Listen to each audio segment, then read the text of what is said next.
Welcome to Creating Connections Podcast, episode number 110. I am Mitch Taylor. And I'm Vickie. And today we're talking about not over horizon. Not like last month. Not like that episode, but we're talking about a positive spin instead. And Vickie's going to share a personal story. Keep watching. That was nice and easy. What are you talking about? This also speaks to a much bigger issue. Providing personal solutions through understanding people. This is the Creating Connections Podcast with Gitomer Certified Advisor Mitch Taylor and Certified Personality Trainer Vickie Musni. Welcome back to Creating Connections Podcast, episode number 110. I'm Mitch. And I'm Vickie. And she always does that, where she doesn't know if I'm going to say the first name and last name, or the last name and the first name, or the first name. She changes it all the time. That's okay. Trying to throw the curveball, keep her engaged here. Doesn't fall asleep on me during the podcast. Yes, you were the one yawning during the break. Whatever. Seriously, that is not the case. That is not the case. All right, so today we're talking about personal experience.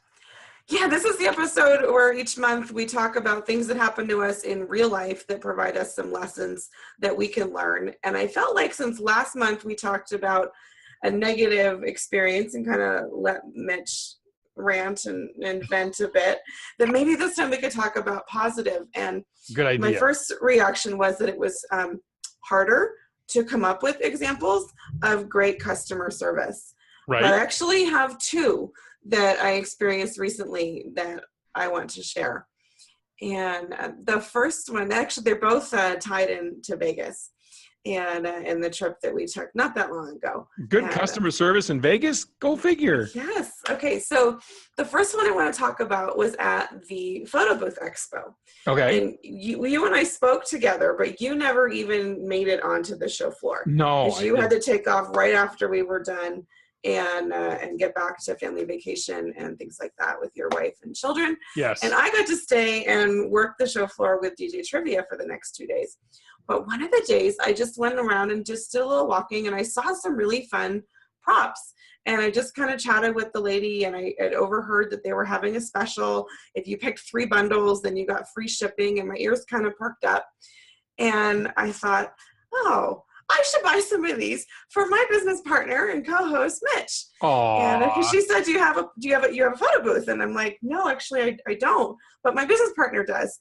And I said, and he paid for a lot of my lunches and stuff while I was here in Vegas. And I think I should just maybe buy some props as just a little thank you gift, send him something practical and fun.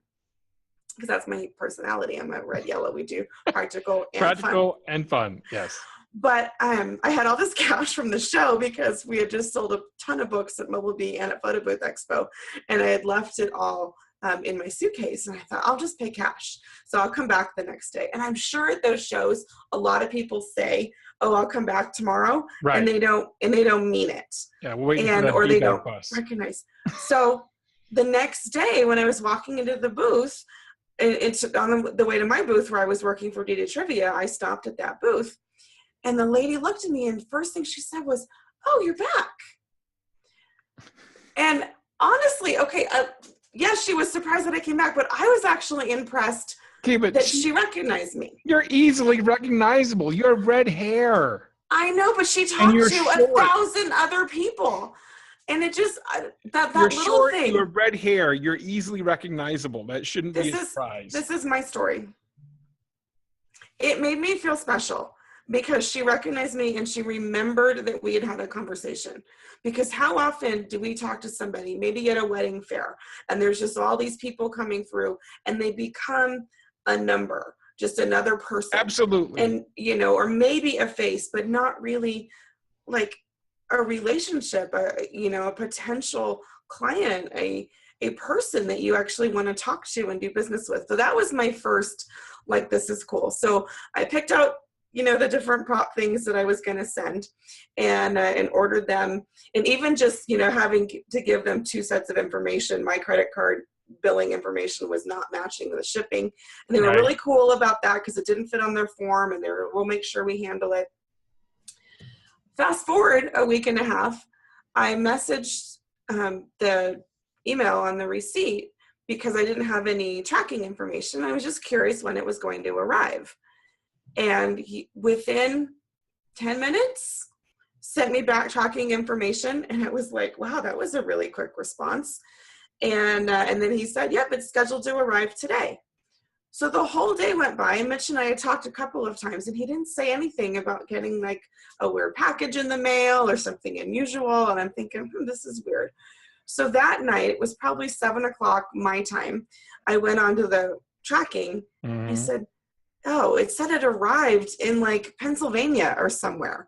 And they were from Florida. So I go, I don't know. Obviously, it got sent to the wrong place. Right. So I sent a reply to the only email I had, even though it looked like the issue was with the post office, not with them.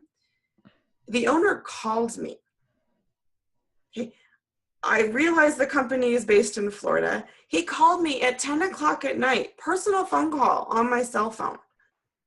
I'm like, who does that? That was amazing to me. I mean, I expected at best I would get an automated, we'll reply to you in the morning kind of a thing. But I really wasn't expecting to hear anything until the next day. And who'd you get the props from? Like One Stop Photo Booth Shop. I had to make sure I got it right. One Stop Photo Booth Shop. All right, and so we'll put the link in. With. So, yeah. And so he called me, and his name's Gary. And then he actually messaged me a couple of times over the next few days because he was tracking the package, and he says, okay, it looks like it's getting closer. It's made its way to Wisconsin now, and I'm showing it's going to be, arriving tomorrow. And just totally followed up. He sent me a friend request on Facebook as soon as he saw that I liked the page, and just chatted with me a little bit about business. And I was just really, really impressed by that level of personal service. So One Stop Photo Booth. I mean, it was just, and you just don't get that. They're great props.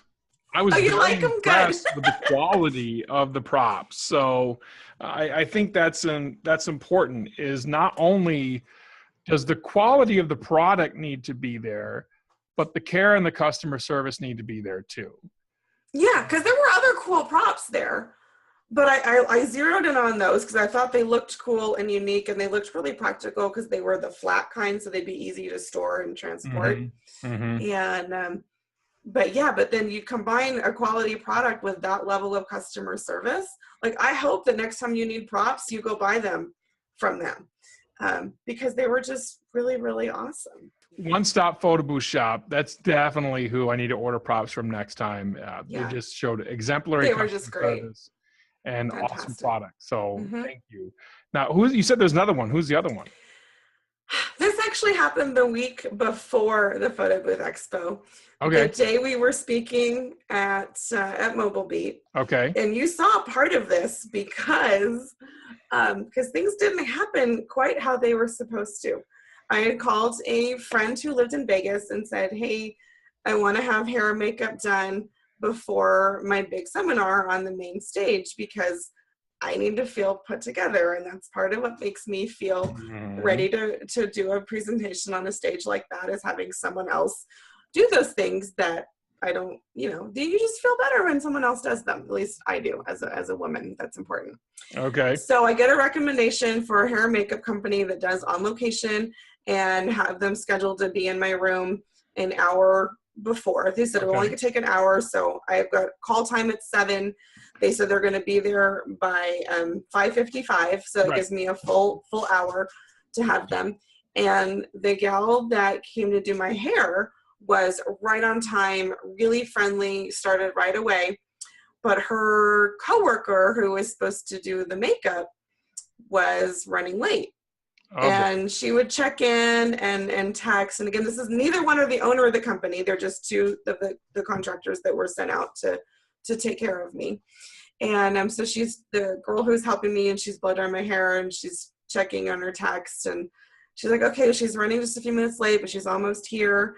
And then she's like, okay, she's in the parking lot. And I'm watching the clock, and it's 6:30, 6:35. And then she says she can't find the name of the tower that we're in.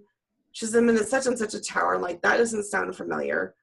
And then all of a sudden we figure out she went to the wrong hotel. Oh boy. She's in a different casino. She's 40 minutes past when she's supposed to be there. Right. She literally walked into my room at 5 minutes to 7. So I'm supposed to be downstairs in the convention center. I was going to say, you were late for a call. Yeah, well, and you saw her come in with me. Yeah. She's walking with me. She's carrying this roller bag of makeup. And we go in there, and then I tell them I'm here, and this is happening, and I've got to go sit out in the hallway. And it was just like really awkward and inappropriate. I mean, she was nice, and she did a good job, and she was apologetic. Mm-hmm. And my makeup looked fine when she was done. But the whole thing was not, I mean, I looked at my text. She was 59 minutes late. Like, that's not okay when you're booking a 1-hour service. Like, that changes everything. 5 or 10 minutes, I can, you can rush a little bit. I get it. Vegas, parking, hotels, casinos, whatever. Sure. But the owner called me and said, I am so sorry that happened. You'll be issued a refund. And she'll stay there and do whatever you need her to do. And we'll try to get you through today, and I will make this right. Yeah. And I'm sorry to follow up, quick phone call with her. She issued me a complete refund, which I didn't even ask for a complete refund, because I still had services were rendered, and, my hair and makeup looked fine when I went on stage. And the girl who did my hair was fine. But the owner said, no, this is not how it's supposed to be. I'm absolute complete refund.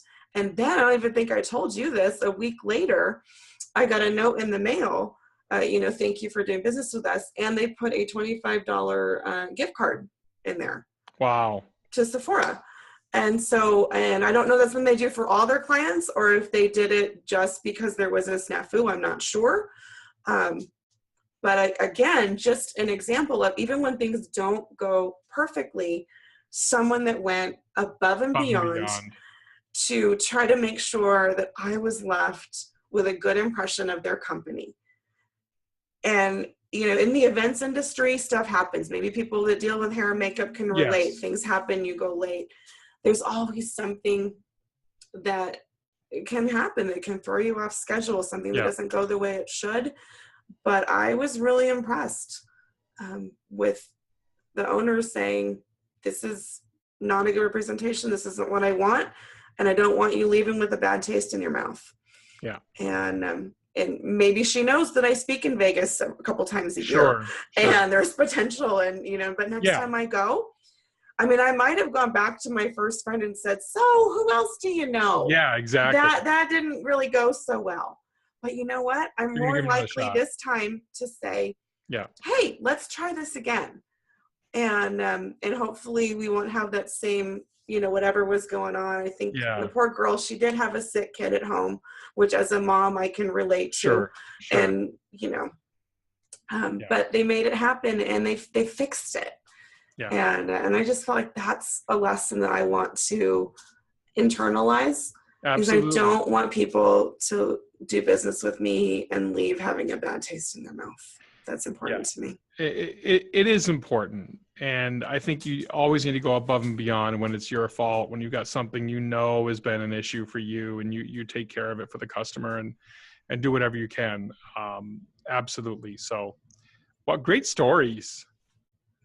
Yeah, I hope you get some good customer service sometime. I know it's a rough month. Hopefully it'll be next month. I'll give you a good response. But I think we can learn. We can learn from the good and the bad. Yes. And the bad that was handled well. Absolutely. There's always lessons to be learned for our own businesses from other types of people that we do business with. So. Absolutely. This is episode 110 for Creating Connections podcast. Thanks so much for watching and listening to us today. Yes. I always have fun doing these episodes, and we really like it when you guys do give us feedback. So if you want to just post a comment or share or post a review on iTunes, it's just, I need to feel validated that what we're doing is worthwhile. I'm Mitch Taylor. Thanks so much for watching and listening. This is Creating Connections podcast, providing personal solutions through understanding people better. We'll see you next time. Thank you. Have a great week. Thank you for listening to the Creating Connections podcast with Gittimer Certified Advisor Mitch Taylor and Certified Personality Trainer Vickie Musni. For more information on providing personal solutions through understanding people better, visit creatingconnections.biz.